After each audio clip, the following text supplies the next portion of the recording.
সংসারে সব থেকে বড় শক্তি আসলে কি? কেউ বলবেন শারীরিক শক্তি, কেউ বলবেন অস্ত্রের শক্তি, কেউ বলবেন জ্ঞানের শক্তি। ঠিক আছে, কিন্তু যদি আমি বলি সংসারের সব থেকে বড় শক্তি হলো শক্তি কোনো এক তথ্যের, আগে হ্যাঁ, তথ্য। এই তথ্য নিজেই কিন্তু খুব শক্তিশালী, অত্যন্ত শক্তিশালী অস্ত্র হলো এই তথ্য। আর সত্যি বলতে অনুচিত তথ্যের থেকে অনেক বেশি ঘাতক হলো অসম্পূর্ণ তথ্য। যেরকম আজ শাম্ব রুক্মির সাথে করেছে, ওকে অসম্পূর্ণ তথ্য দিয়েছে, তার ফলে বিনাশ হলো। যদি এইভাবেই আপনার কাছেও কোনো অসম্পূর্ণ তথ্য আসে, আর যদি আপনি তা পরখ না করে দেখেন, যাচাই না করে দেখেন, আর নিজের কর্ম করেন, তাহলে উত্থানের বদলে আপনি পতনের সম্মুখীন হবেন। বিকাশের বদলে আপনার বিনাশ হয়ে যাবে। মনে রাখবেন একটা অত্যন্ত গুরুত্বপূর্ণ কথা, সঠিক তথ্য পাওয়া সঠিক তথ্য দেওয়ার থেকে অনেক বেশি গুরুত্বপূর্ণ। আশা করি এই কথা আপনি বুঝেছেন। জীবনে যখনই কোনো তথ্য আপনি পাবেন, সেই বিষয়ে ভেবে দেখুন, পরখ করে দেখুন, যাচাই করুন, তারপর নিজের কর্ম করুন। আর আমার সাথে ভালোবেসে বলুন, রাধা রাধা। ধর্ম এবং প্রেম, এই দুই হলো একই মুদ্রার দুই পিঠ। যদি এদের মধ্যে কোনোটা নষ্ট হয়ে যায়, তাহলে দ্বিতীয়টাও থাকে না। কখনো ভেবেছেন এমন কেন হয়? তার জন্য আগে আপনাকে বুঝতে হবে যে ধর্ম আসলে কি। ধর্ম সেটাই যা এই সংসারের প্রত্যেক মানুষকে একে অপরের সাথে সুখ এবং শান্তিতে থাকতে প্রেরণা যোগায়। এই প্রেরণার আধার হলো প্রেম। প্রেম সেটাই যা আপনার মধ্যে অন্য কারোর প্রতি করুণাবোধ জাগিয়ে তোলে, সম্মান জাগিয়ে তোলে। এবার যদি প্রেম চলে যায়, তাহলে সবার আগে বিনাশ হবে সম্মান আর করুণাবোধের। এবার যেখানে না প্রেম রয়েছে, না সম্মান রয়েছে, না করুণা রয়েছে, সেখানে ধর্ম কিভাবে বাস করবে? অশুভ ইচ্ছে জাগ্রত হয়ে ওঠে, ক্রোধ জাগ্রত হয়ে ওঠে, অহংকার জাগ্রত হয়ে ওঠে, আর তারপর আরম্ভ হয় অধর্মের। তাই যা যা ভাবনা আপনার অন্তরে প্রবেশ করছে, করতে দিন, কিন্তু যাই হোক না কেন, এই প্রেমকে নিজের থেকে দূরে যেতে দেবেন না। এই প্রেমকে চিরকাল নিজের কাছে রাখুন, নিজের হৃদয়। আর এই প্রেম ভাব নিয়ে বলুন, রাধা রাধা। এই সংসারে আমাদের জীবনের সব থেকে বড় দোষ কি আপনি জানেন?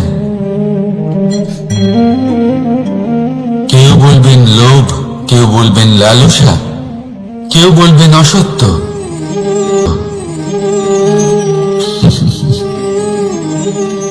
দেখুন, দুঃখের মূল কারণ হলো পরিশ্রম না করা। কিছু মানুষ ভাবেন যে আমি জীবনে কোনো পরিশ্রম করব না, অথচ আমি সবকিছু প্রাপ্ত করতে চাই। আর এমন এক কারণের জন্যই দূতের মতো খেলা আমাদের জীবনে প্রবেশ করার সুযোগ পায়। দূত, এই দূত আসলে কি?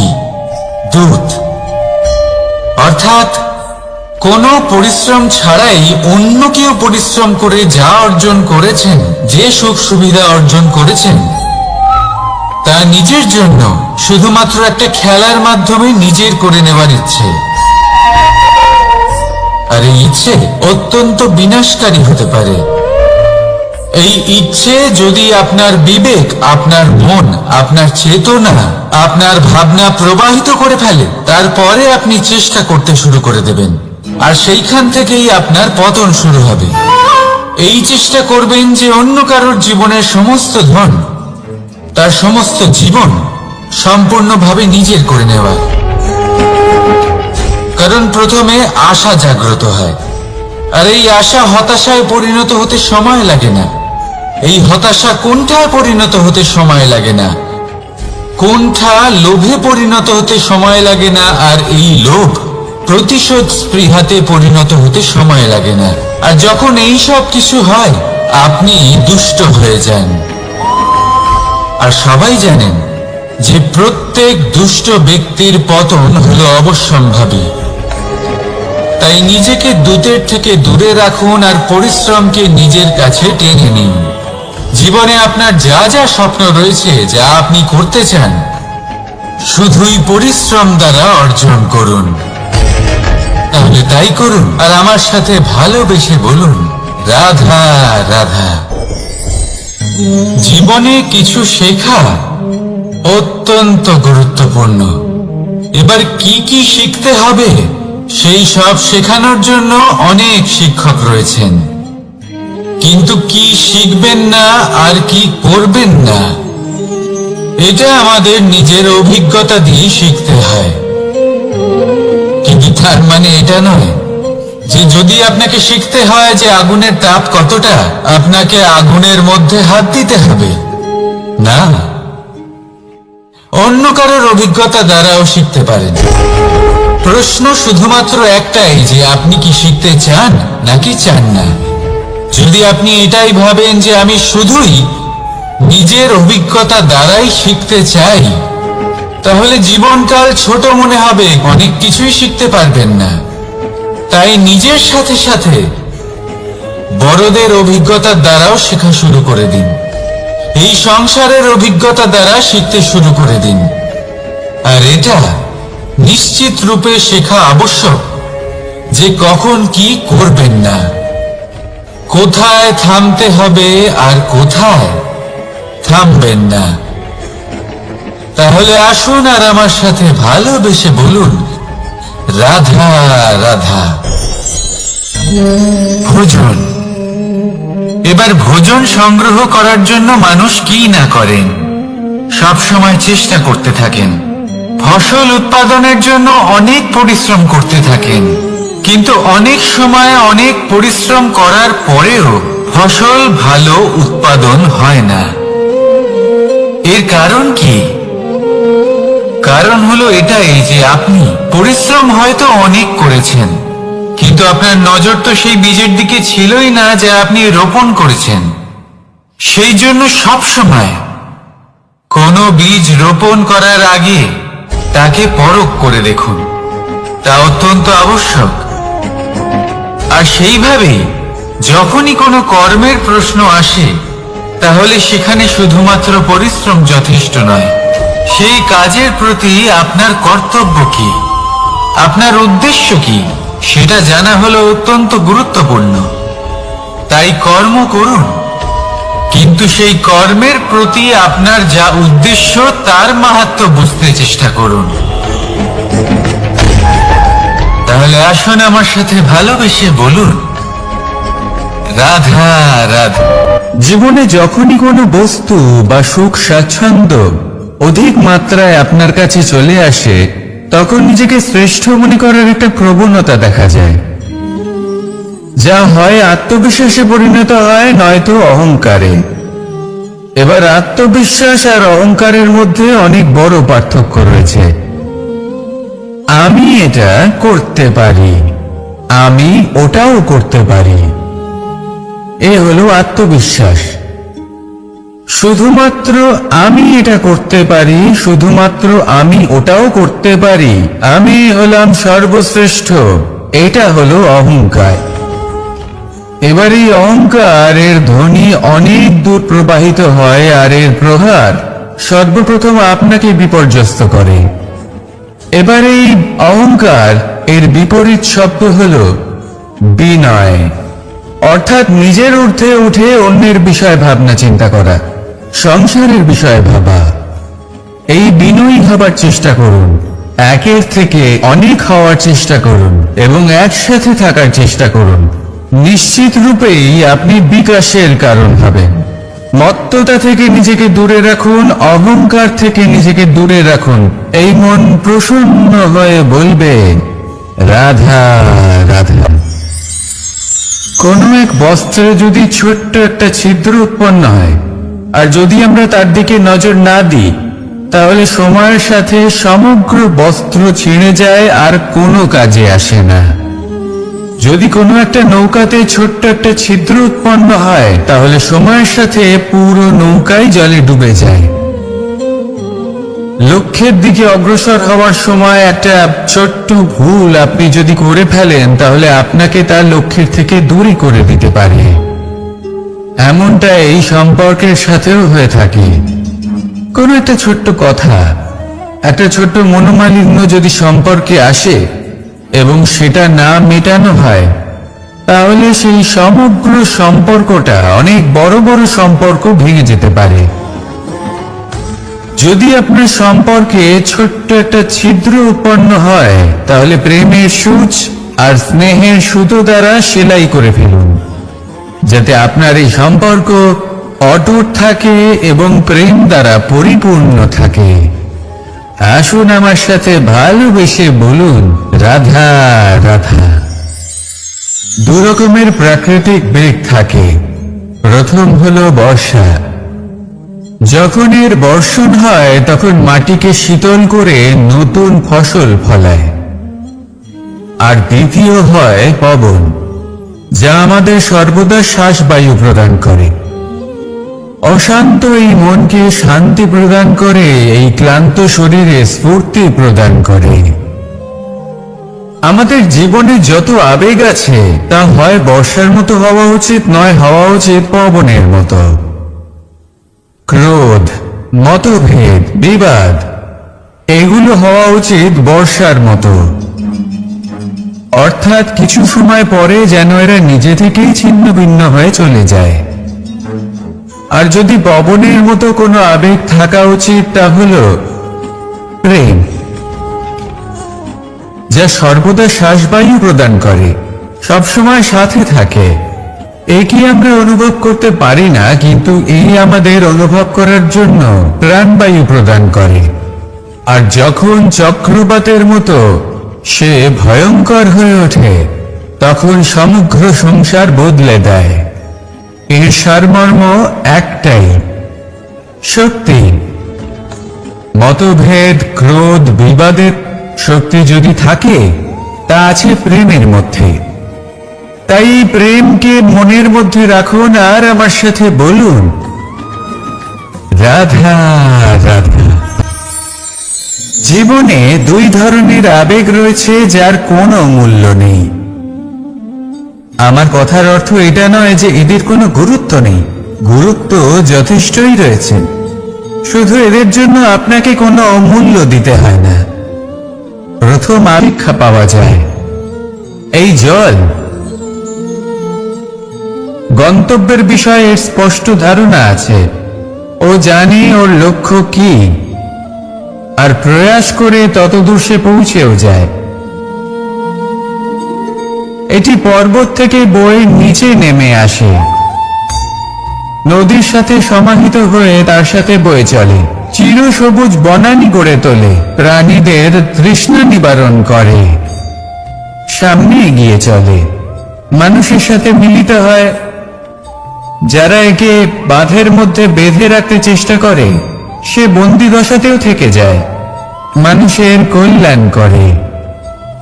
তারপর বাঁধ থেকে মুক্তি পেয়ে এগিয়ে চলে। কোথাও ধাক্কা খায়, কোথাও বাধা পড়ে, কোথাও যদি পথ খুঁজে না পায়, তাহলে পথ খুঁজেই নেয়।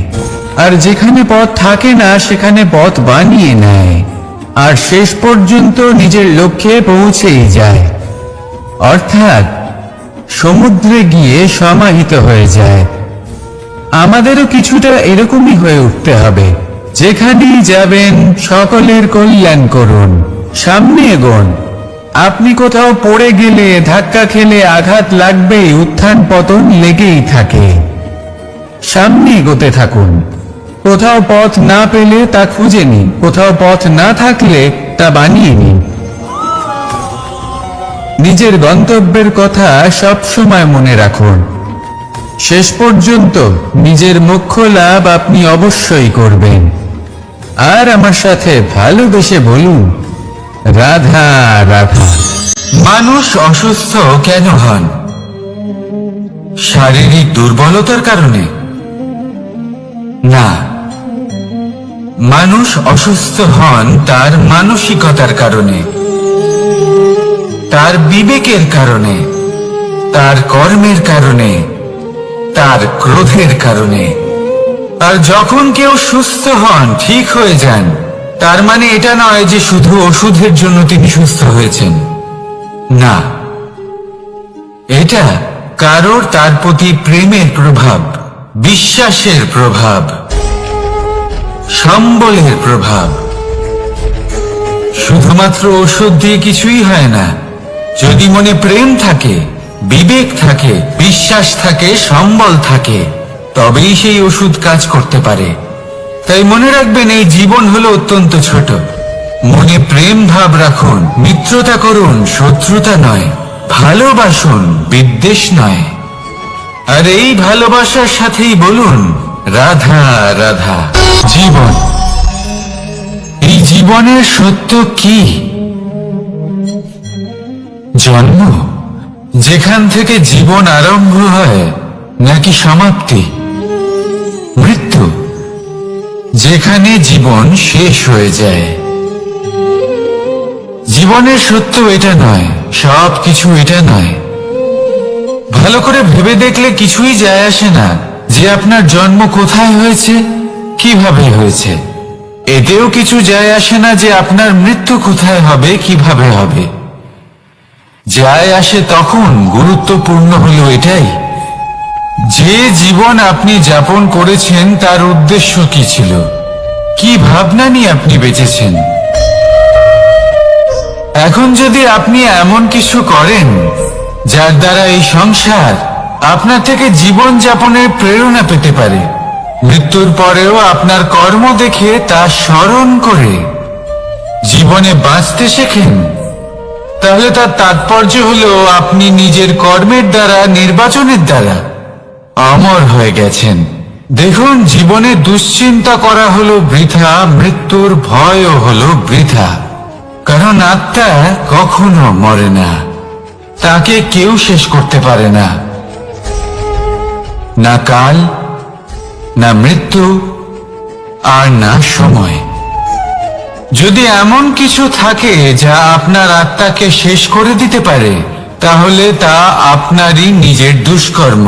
তাই এই যে জীবনকাল আপনার কাছে রয়েছে, তাতে শুধু শুভ কর্ম করুন, দুশ্চিন্তা করা ত্যাগ করুন।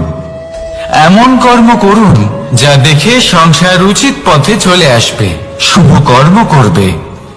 যদি আপনার মৃত্যুর পরে সংসার আপনাকে স্মরণ করে শিক্ষা লাভ করে, উচিত পথে চলে, প্রেরিত হয়, তাহলে আপনিও অমর হয়ে যাবেন।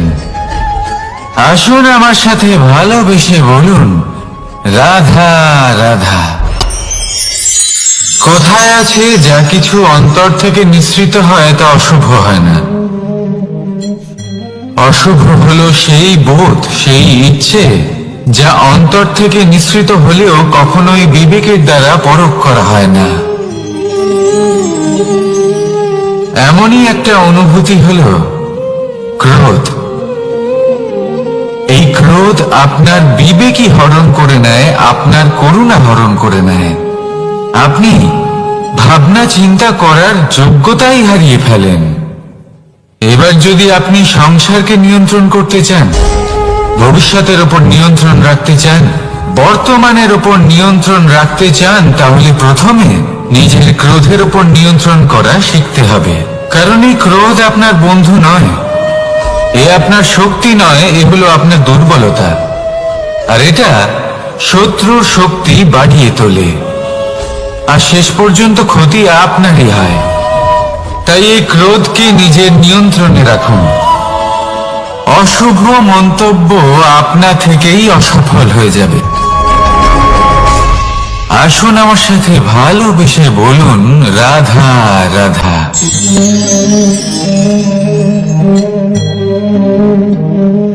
প্রশান্তি জড়িত নিদ্রা মানুষের জীবনের একটা অত্যন্ত গুরুত্বপূর্ণ সুখ। এবং প্রয়োজনীয়তাও। দেখতে গেলে এই সংসারের প্রত্যেক পশু পাখি, প্রত্যেক জীব অবশ্যই নিদ্রা প্রাপ্ত করেন, কিন্তু মানুষ, যার মধ্যে বিচার বিবেচনা করার শক্তি অন্যদের থেকে অনেক বেশি, তার কিন্তু ঘুমের কিছু সমস্যা অবশ্যই হয়। কি বলেন? তাই তো। এবার এর কারণ কি? চিন্তা। এবার চিন্তা আমাদের সবার জীবনে আছে। আমরা সকলে জানি যে চিন্তা কখনো আমাদের সাহায্য করে না, তাও আমাদের জীবনে আছে। কেন? চিন্তার মাধ্যমে কি কখনো কোনো সমস্যার সমাধান হয়েছে? অর্থের চিন্তা করলে কি অর্থ লাভ হয়? ভবিষ্যতের চিন্তা করলে কি ভবিষ্যৎ ঠিক হয়ে যায়? স্বাস্থ্যের চিন্তা করলে কি স্বাস্থ্য নিজে থেকেই ঠিক হয়? হয় না। তাহলে এই সব কিছু থেকে আমাদের একটা ছোট্ট শিক্ষা অবশ্যই লাভ করা উচিত। আপনিও আপনার কাঁধ থেকে চিন্তার এই বোঝা নামিয়ে ফেলুন। আর ইচ্ছে, এই সব ইচ্ছে একত্রিত হয়ে আমাদের মনে চিন্তা উৎপন্ন করে। তাই এই চিন্তাগুলিকে ত্যাগ করুন। প্রকৃতির প্রেমের উপর বিশ্বাস রাখুন। মনে রাখবেন, যিনি চিন্তা মুক্ত হবেন তিনি চিতা মুক্ত হবেন। সুখের নিদ্রা প্রাপ্ত করুন, আর নিদ্রায় যাবার আগে আমার সাথে ভালোবেসে বলুন, রাধা রাধা। মহাদেব, সেই দেবতা যিনি মহান, যাকে দেবতাদের দেবতা বলা হয়, যিনি হলেন আমার আরাধ্য। কখনো আপনার মনে এই প্রশ্ন এসেছে যে শিবকেই কেন মহাদেব বলা হয়, অন্য কোনো দেবতাকে কেন বলা হয় না? সেই কারণ মহাদেবের মধ্যে, ওনার মধ্যে এমন এক বিশেষ গুণ রয়েছে যা অন্য কারণ নেই। তা হলো নিঃস্বার্থ হয়ে মানুষের সেবা করা। যদি প্রয়োজন পড়ে, যদি সৃষ্টির পথে বিনাশের কালো মেঘ ছেয়ে থাকে, তখন নিজের প্রাণের চিন্তা না করে হলাহল পান করার জন্য প্রস্তুত থাকেন মহাদেব। আর এই অদ্বিতীয় ত্যাগের জন্যই শিবকে মহাদেব বলে ডাকা হয়। এবার যদি কোনো মানুষও নিঃস্বার্থ ভাবনার দ্বারা নিজেকে অর্পণ করে দেয় এই জগতের কল্যাণের জন্য, মানুষের সেবার জন্য, তাহলে তিনিও মহাপুরুষ, মহামানব হতে পারেন। যদি কেউ অভুক্ত থাকেন, তাহলে নিজের থালা থেকে অর্ধেক খাবার তাকে দিয়ে দিন। যদি কেউ অসুস্থ হন, তাহলে তাকে সেবা করার, চিকিৎসা করার চেষ্টা করুন। এই জীবন শুধু নিজের জন্য নয়, অন্যদের প্রতি, সমস্ত সংসারের প্রতি উৎসর্গ করুন। যদি এইসব মানুষ শিখে যান, তাহলে তিনি মহাদেবের পথে অগ্রসর হতে পারেন। যদি মানুষ নিঃস্বার্থ ভাবনার দ্বারা এই সংসারের সেবা করতে শিখে যান, তাহলে তিনি নিশ্চিত রূপে মহামানব অবশ্যই হতে পারবেন। আসুন আমার সাথে ভালোবেসে বলুন, রাধা রাধা। স্বর্ণ, হিরে, মুক্ত, মানিক, এই সব কিছুকে আগে পাথর বলা হতো। তাহলে এমন কি হলো যে এদের রত্ন বলা হয়? আর রত্ন তা বাস্তবে আসলে কি? এটা হলো সেই পাথর যাকে আগে আগুনের তাপ সহ্য করতে হয়েছে, পরখ করা হয়েছে, যাচাই করা হয়েছে, এদের কাটার চেষ্টা করা হয়েছে, কিন্তু তারা কখনোই নষ্ট হয়নি, বরং তারা আরো উদ্ভাসিত হয়েছে, আরো উজ্জ্বল হয়েছে, এই সংসারে আরো প্রকাশ ছড়িয়ে দিয়েছে। সেই জন্য এরা হলো এত অমূল্য, সেই জন্য এরা হলো বহুমূল্য, সেই জন্য এদের রত্ন বলা হয়। এবার মানুষের কাছেও এই নির্বাচনের অধিকার রয়েছে যে আমরা শুধু পাথর হয়ে থাকব নাকি রত্ন হয়ে থাকব। কিভাবে? আমাদের জীবনেও অনেক সমস্যা রয়েছে, বাধা আছে, বিপত্তি আছে। আমরা সেই বাধার তাপে উত্তপ্ত হই, এই সমস্যা আমাদের কাটার চেষ্টা করে। অনেক মানুষ বিভিন্ন পরিস্থিতি আমাদের ভাঙার চেষ্টা করে, কিন্তু আমাদের নষ্ট হলে চলবে না। যেভাবে এই রত্ন সমস্যার সম্মুখীন হয়ে পাথর থেকে রত্ন হয়েছে, সেইভাবেই আমাদেরও আমাদের সমস্যার সম্মুখীন হয়ে রত্ন হয়ে উঠতে হবে। এই সংসারে প্রকাশের স্রোত হয়ে উঠতে হবে। তাহলে এটাই করুন আর আমার সাথে ভালোবেসে বলুন।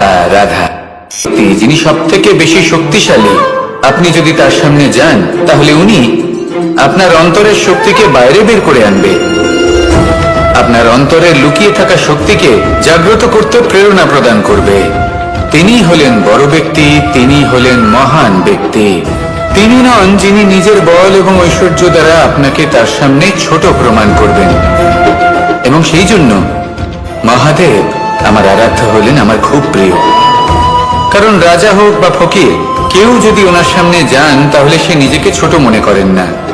আপনিও যদি জীবনে অনেক বড় হতে চান তাহলে কাউকে কখনো নিজেকে ছোট মনে করতে দেবেন না। তার অন্তরে বড় হয়ে ওঠার প্রেরণা প্রদান করুন। আসুন আমার সাথে ভালোবেসে বলুন, রাধা রাধা। সংসারে আমাদের জীবনে যখন কোনো সুখ বা দুঃখ আসে, তার জন্য আমরা কাউকে না কাউকে অবশ্যই দায়ী করে থাকি, তাই না? এই ব্যক্তি আমাদের সাথে এরকম কাজ করেছেন, তাই আমার সাথে এমন হলো। ওই ব্যক্তি যদি এমনটা না করতেন তাহলে আজ আমি ওই স্থানে পৌঁছতে পারতাম। সবই আপনার দৃষ্টিভঙ্গির উপর নির্ভরশীল। আর যদি আপনার দৃষ্টিভঙ্গি এমন হয় তাহলে তা অনুচিত। সত্যি কথা বলতে এই সংসারে ভিন্ন ভিন্ন ধরনের মানুষ আছে। এটা আপনার উপর নির্ভর করছে কিভাবে তাদের স্বাগত জানাবেন। একবার ভাবুন, আমি আমার দুটো হাত সামনে নিয়ে এলাম, দুটো মুঠো খুলে দিলাম। দুই প্রকারের মানুষ আসবেন, কিছু না কিছু দিয়ে যাবেন। এই মুঠো যদি আমি বন্ধ করে দিই তাহলে না কেউ আমাকে কিছু দিতে পারবে, না আমার কিছু যাবে আসবে। নিশ্চয়ই বুঝতে পারছেন এই দুই ধরনের ব্যক্তি কারা এবং তারা কি দিয়ে যান। আমি যদি নিজের মুঠো খুলে দিই তাহলে কিছু ভালো মানুষ আসবেন, আমাকে আনন্দ, সন্তুষ্টি, জ্ঞান প্রদান করে যাবেন, ভালো অভিজ্ঞতা দিয়ে যাবেন। কোনো খারাপ ব্যক্তি যদি আসেন তাহলে তিনিও খারাপ অভিজ্ঞতা দেবেন, যার থেকে আমি শিক্ষা লাভ করব। এই সব কিছু আমি লাভ করতে পারি। মুঠো যদি বন্ধ করে রাখি তাহলে আমি কিছুই পাবো না। দেখুন, এই সংসারে প্রত্যেকের জীবনে এরকম। প্রত্যেকের জীবনে সবকিছুই আছে, ভালো খারাপ দুই মানুষই আছে। ভালো অভিজ্ঞতা আছে, খারাপ অভিজ্ঞতা আছে। নির্ভর করছে আপনার উপর যে আপনি কি করবেন, এনাদের স্বাগত কিভাবে জানাবেন, কার থেকে কি বুঝবেন, কি শিখতে পারবেন, আর কোন দৃষ্টিভঙ্গি নিয়ে অগ্রসর হবেন। এটাই নির্ধারণ করবে যে আপনার জীবন কেমন হবে। আসুন আমার সাথে ভালোবেসে বলুন, রাধা রাধা। জীবনে যখন কোনো ব্যক্তি নিজের লক্ষ্য প্রাপ্তির জন্য নিরন্তর পরিশ্রমটা করছেন না, তিনি মদিরা পান করেন, বিলাসিতায় জীবন কাটান, অলস প্রকৃতির হয়ে ওঠেন, নিদ্রাতে বিলীন হয়ে থাকেন আর ভাবেন যে তিনি সুখ লাভ করছেন। কিন্তু এরকম কেন হয়? কারণ যখন আমরা সৎ পথে থাকি, উচিত পথে চলি, লক্ষ্য প্রাপ্ত করার জন্য চেষ্টা করতে থাকি, তখন আমাদের ভেতরে থাকা নেতিবাচক শক্তি এবং পাপ এই দেহকে ত্যাগ করে দেয়। আর এই অনুভূতিটাই আমাদের দুঃখের অনুভূতি দেয়, কষ্ট দেয়। এবার সেখানে যদি আমরা কুপথে চলি, অনুচিত পথে চলতে থাকি, তাহলে আমাদের ভেতরে থাকা পুণ্য এবং ধনাত্মক শক্তি আমাদের দেহ ত্যাগ করে দেয়। আর এই অনুভূতির কারণেই আমরা সুখ অনুভব করি। কিন্তু কখনো ভাববেন যে এই সুখ বেশি সময় পর্যন্ত থাকে না। সেই জন্য সবসময় মনে রাখবেন, যদি আপনি জানেন যে এটাই আপনার লক্ষ্য, এটাই উচিত পথ, শুভ পথ, তাতে নিরন্তরভাবে এগিয়ে যেতে চেষ্টা করতে থাকুন। এই কষ্ট আপনাকে সুখের পরাকাষ্ঠায় কখন পৌঁছে দেবে তা আপনি জানতেই পারবেন না। আসুন আমার সাথে ভালোবেসে বলুন, রাধা রাধা। মানুষ জন্মগ্রহণ করে, তার সাথে ভয়েরও জন্ম হয়। ছোটবেলা থেকেই আমাদের মনে কোনো না কোনো প্রকারের ভয় থেকেই যায়। কেউ এই বিষয়ে ভয় পায় যে তার কোনো বস্তু তার থেকে দূরে চলে যাবে। কেউ এই বিষয়ে ভয় পায় যে আমি নিজেকে হারিয়ে ফেলব। কেউ এই ভেবে ভয় পায় যে আমার প্রিয়জনেরা তারা যেন আমার থেকে দূরে না চলে যায়। কেউ এই ভেবে ভয় পায় যে আমরা যেন পথ না হারিয়ে ফেলি, আদি ইত্যাদি। কিন্তু সত্যি কথা বলতে ভেবে দেখুন, এই ভয় বাস্তবে কি? শুধুই একটা মনস্থিতি, আর কিছুই নয়। যা কিছু আপনি জীবনে পেয়েছেন তা একদিন আপনাকে হারাতে হবে। এই জীবন হলো আপনারই, কিন্তু তাও একদিন সমাপ্ত হবে। তাই ভয় পেয়ে কি লাভ? এই ভয় শুধু আপনাকে জীবন যাপন করা থেকে বাধা দিচ্ছে, আর কিচ্ছু নয়। পথ হারিয়ে ফেললেই বুঝতে পারবেন যে নতুন পথ কিভাবে বানাতে হয়। কিছু মানুষকে জীবন থেকে হারালে তবেই আপনি বুঝবেন যে আপনার আপনজনকে। এই ভয়ের কারণে ভীত হয়ে থাকবেন না। এই তারা নক্ষত্র অন্ধকারের অভাবে গুরুত্ব হারায়। শিবকেও মহাদেব হওয়ার জন্য বিষ পান করতে হয়েছিল। প্রত্যেক পরিস্থিতি, প্রত্যেক সাফল্য আপনার পরীক্ষা নেবে। তাতে উত্তীর্ণ হওয়া হলো আপনার কর্ম। যখনই আপনি ভয় পাবেন বা সংকটের সম্মুখীন হবেন, তখন সাহসের সাথে তার সম্মুখীন হন। মনে রাখবেন, যে সম্মুখীন হতে জানে সাফল্য তার সাথে সবসময় থাকে। আসুন আর আমার সাথে ভালোবেসে বলুন, রাধা রাধা। এই সংসারে সব থেকে বেশি কোমল বস্তু হলো রেশম। এই রেশম এতটাই কোমল হয় যে এর পুরো একটা থান শুধুমাত্র একটা হাতে ধরা সম্ভব। কখনো ভেবে দেখেছেন এই রেশম কিভাবে হয়? একটি কীট তার লালার দ্বারা উৎপন্ন হয়। এই কীট সেই রেশমকে পাক দিতে থাকে, পাক দিতেই থাকে, দিতেই থাকে, আর আস্তে আস্তে তার মধ্যেই জড়িয়ে পড়ে। শেষে ওর এই সুন্দর অমূল্য সৃষ্টি রেশমের এই সুতো তার নির্মাণ কার্য পূর্ণ হয়। কিন্তু তাতেই ও নিজে বন্দী হয়ে যায়। নিজেরই মায়াজালের এই বন্দী গৃহে নিজেই ফেঁসে যায়। এবার এই সুতোকে ব্যবহারযোগ্য করে তোলার জন্য এই কীটগুলিকে এই কবচের সাথেই ফুটন্ত জলে ফেলে দেওয়া হয়। এই সংসারে যদি আমাদের স্বপ্ন এই সংসারের দুঃখ হরণ করার জন্য, এই সংসারে সুখ বিতরণ করার জন্য হয়, তবেই আমাদের প্রগতি সম্ভব। যদি আমাদের এই স্বপ্ন শুধুই আমাদের এবং আমাদের স্বার্থ সিদ্ধির জন্য হয়, তাহলে এই স্বপ্ন আমাদের অন্ধ করে দেবে, আমাদের অন্ধকারের পথে নিয়ে যাবে, আর আমরাও সেই কীটের মতো হয়ে যাব। নিজেদেরই মায়াজালে আমরা নিজেই ফেঁসে যাব। আর শেষে আমরা যদি কিছু লাভ করি, তা হবে একাকিত্ব, অন্ধকারময় মৃত্যু। তাই স্বপ্ন অবশ্যই দেখুন। এর সম্মুখীন হবেন, তখন সাহসের সাথে তার সম্মুখীন হন।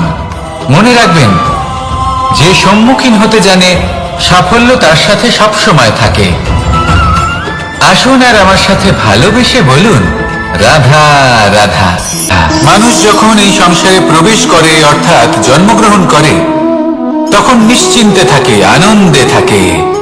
কিন্তু যেই মাত্র তার মধ্যে বোধশক্তি আসে, তখন সে চিন্তা করতে শুরু করে। চিন্তা ভবিষ্যতের, সেই সমস্ত বিষয় নিয়ে চিন্তা করে যা ওর হাতে নেই।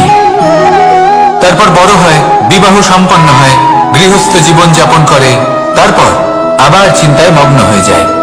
ভাবে, এই যে আমার পরিবার, আমি কি ঠিকমতো তার খেয়াল রাখতে পারছি? কাল যখন আমি এই সংসার থেকে চলে যাব, তখন আমার এই পরিবারের দেখাশোনা কে করবে? শেষ পর্যন্ত এই পরিবার তো আমারই উত্তরদায়িত্ব। যাক, আপনাকে একটা প্রশ্ন করি। এই সংসারে আসার পূর্বে আপনি কি এই প্রশ্ন করেছিলেন, এটা ভেবেছিলেন যে আমাকে ছাড়া এই সংসার কিভাবে চলবে? করেননি, তাই তো? তাই আপনার এটা নিয়ে দুশ্চিন্তা করার প্রয়োজন নেই যে আপনি যখন এই সংসার ত্যাগ করে চলে যাবেন তখন কি হবে। আপনি যখন ছিলেন না তখনও এই সংসার চলছিল, আপনি যখন এই সংসার ত্যাগ করবেন তখনও এই সংসার চলতে থাকবে। যদি কোনো বিষয়ের প্রভাব থাকে, তা হলো আপনার আজকের তথা বর্তমানের কর্ম। অর্থাৎ আজ আপনি কি করছেন, কার জন্য মঙ্গল করছেন, কাকে প্রেরণা দিচ্ছেন, কাকে সাহায্য করছেন, কোন উদাহরণ প্রস্তুত করছেন। আপনি এই সংসারে যে ছবি অঙ্কন করবেন, সংসার সেটাই মনে রাখবে। তাহলে শুধু সৎকর্ম করুন, মঙ্গল করতে থাকুন আর আমার সাথে ভালোবেসে বলুন রাধা রাধা। একবার একটা শেয়াল বনে বিচরণ করছিল। ও একটা ছোট্ট শাবক দেখতে পেল। ও ভাবলো আজ একেই আমি খাবার হিসেবে গ্রহণ করব। আশেপাশে দেখলো কেউ দেখছে না তো, কেউ ছিল না। আর সেই শাবকের ওপর আক্রমণ করলো, যা হলো একটা ঘোর অপরাধ। আমি তো এরকম কিছু করিনি, কিন্তু যদি আপনি এরকম বলেন কোনো প্রমাণ দিন, এর কোনো সাক্ষী আছে? তখন রাজা সিংহ পেঁচাকে ডেকে পাঠালেন, যে সেই মুহূর্তে বৃক্ষের শাখার ওপর বসেছিল। সে সব কিছু দেখেছিল। পেঁচা সব সত্যি কথা বলল, আর শেয়ালকে মৃত্যুদণ্ড দেয়া হলো। এবার এই কাহিনী আমি আপনাকে কেন শোনালাম? কারণ মানুষও কখনো কখনো এরকম কর্ম করেন যা শিয়াল করেছে। এটা ভাবেন কেউ দেখছে না, যখন আমি অনুচিত কর্ম করতেই পারি। কিন্তু না, আপনি যাই করুন না কেন, কেউ না কেউ অবশ্যই তা দেখছে। কোনো ব্যক্তি না হলেও কোনো প্রাণী, না হলে কোনো যক্ষ বা দেব বা প্রেত। যদি এনারা কেউ না দেখেন, তাহলে ধরিত্রী মাতা দেখেন, যেখানে দাঁড়িয়ে আপনি সেই কর্ম করছেন, তাই না? তাই একটা কথা সবসময় মনে রাখবেন, কে দেখছেন কে দেখছেন না সেই বিষয়ে ভাবা ছেড়ে দিন। এটা খুব সহজ কথা। আপনি যদি উচিত কর্ম করেন, উচিত ফল পাবেন। যদি অনুচিত কর্ম করেন, তাহলে আপনি অনুচিত ফল অবশ্যই পাবেন। সেই জন্য উচিত পথে চলতে থাকুন, উচিত কর্ম করতে থাকুন, আর আমার সাথে ভালোবেসে বলুন রাধা। মানুষ অসুস্থ কেন হন? শারীরিক দুর্বলতার কারণে? না, মানুষ অসুস্থ হন তার মানসিকতার কারণে, তার বিবেকের কারণে, তার কর্মের কারণে, তার ক্রোধের কারণে। আর যখন কেউ সুস্থ হন, ঠিক হয়ে যান, তার মানে এটা নয় যে শুধু ওষুধের জন্য তিনি সুস্থ হয়েছেন। না, এটা কারোর তার প্রতি প্রেমের প্রভাব, বিশ্বাসের প্রভাব, সম্বলের প্রভাব। শুধুমাত্র ওষুধ দিয়ে কিছুই হয় না। যদি মনে প্রেম থাকে, বিবেক থাকে, বিশ্বাস থাকে, সম্বল থাকে, তবেই সেই ওষুধ কাজ করতে পারে। তাই মনে রাখবেন, এই জীবন হলো অত্যন্ত ছোট। মনে প্রেম ভাব রাখুন, মিত্রতা করুন, শত্রুতা নয়। ভালোবাসুন, বিদ্বেষ নয়। আর এই ভালোবাসার সাথেই বলুন রাধা রাধা। জীবন, এই জীবনের সত্য কি? জন্ম, যেখান থেকে জীবন আরম্ভ হয়, নাকি সমাপ্তি? মৃত্যু, যেখানে জীবন শেষ হয়ে যায়। জীবনের সত্য এটা নয়, সব কিছু এটা নয়। ভালো করে ভেবে দেখলে কিছুই যায় আসে না যে আপনার জন্ম কোথায় হয়েছে, কিভাবে হয়েছে। এতেও কিছু যায় আসে না যে আপনার মৃত্যু কোথায় হবে, কিভাবে হবে। যায় আসে তখন, গুরুত্বপূর্ণ হলো এটাই, যে জীবন আপনি যাপন করেছেন তার উদ্দেশ্য কি ছিল, কি ভাবনা নিয়ে আপনি বেঁচেছেন। এখন যদি আপনি এমন কিছু করেন যার দ্বারা এই সংসার আপনার থেকে জীবন যাপনের প্রেরণা পেতে পারে, মৃত্যুর পরেও আপনার কর্ম দেখে তা স্মরণ করে জীবনে বাঁচতে শেখেন, তাহলে তার তাৎপর্য হলো আপনি নিজের কর্মের দ্বারা, নির্বাচনের দ্বারা অমর হয়ে গেছেন। দেখুন, জীবনে দুশ্চিন্তা করা হলো বৃথা, মৃত্যুর ভয়ও হলো বৃথা। কারণ আত্মা কখনো মরে না, তাকে কেউ শেষ করতে পারে না। না কাল, না মৃত্যু, আর না সময়। যদি এমন কিছু থাকে যা আপনার আত্মাকে শেষ করে দিতে পারে, তাহলে তা আপনারই নিজের দুষ্কর্ম। তাই এই যে জীবনকাল আপনার কাছে রয়েছে, তাতে শুধু শুভ কর্ম করুন, দুশ্চিন্তা করা ত্যাগ করুন। এমন কর্ম করুন যা দেখে সংসার উচিত পথে চলে আসবে, শুভ কর্ম করবে, আর এটা শত্রুর শক্তি বাড়িয়ে তোলে। আর শেষ পর্যন্ত ক্ষতি আপনারই হয়। তাই এই ক্রোধকে নিজের নিয়ন্ত্রণে রাখুন। অশুভ মন্তব্য আপনা থেকেই অসফল হয়ে যাবে। আসুন আমার সাথে ভালোবেসে বলুন রাধা রাধা।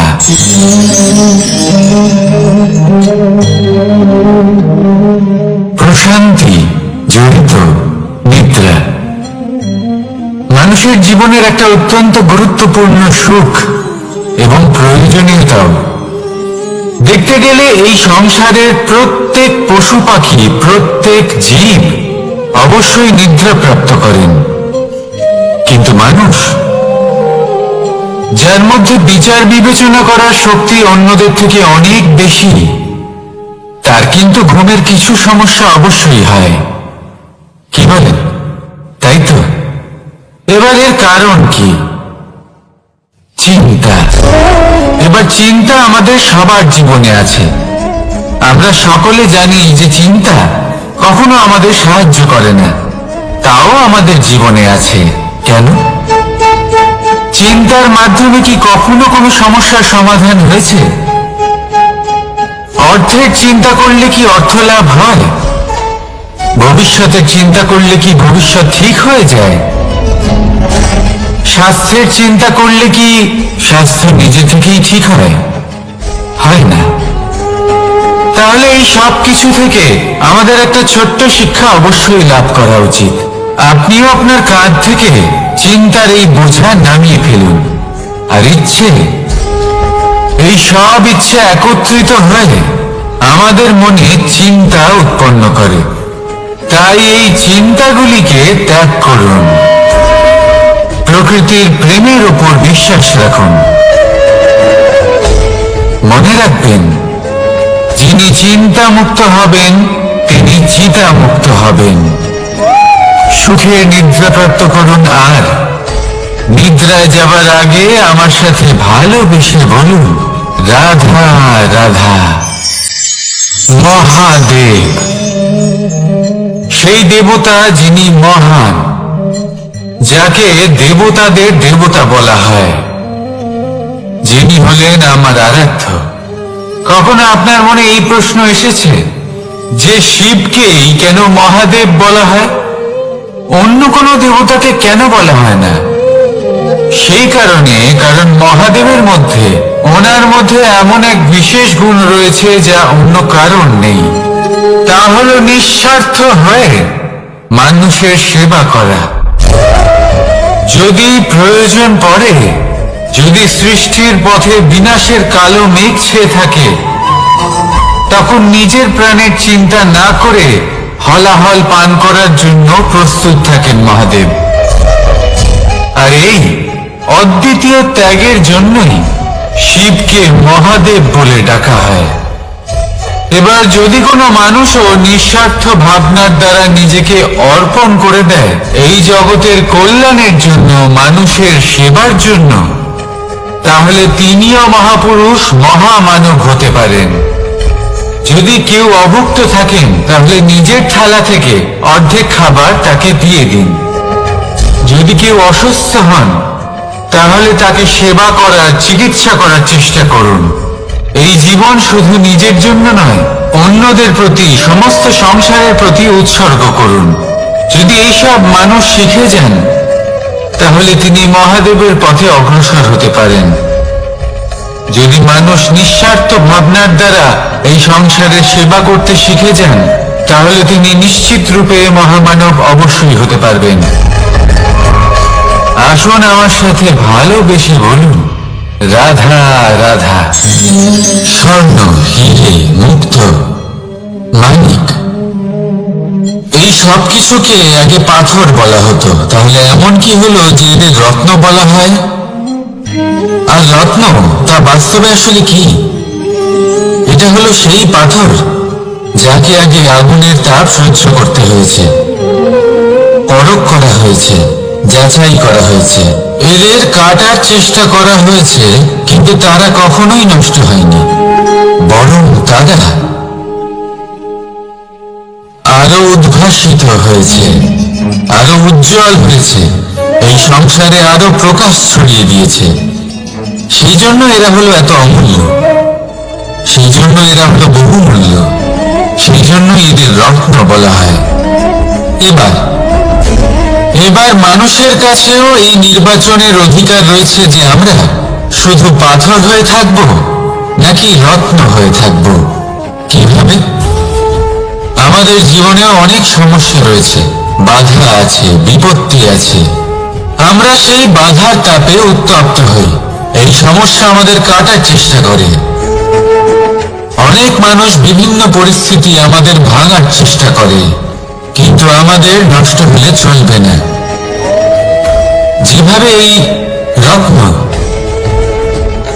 সমস্যার সম্মুখীন হয়ে পাথর থেকে রত্ন হয়েছে, সেইভাবেই আমাদেরও আমাদের সমস্যার সম্মুখীন হয়ে রত্ন হয়ে উঠতে হবে।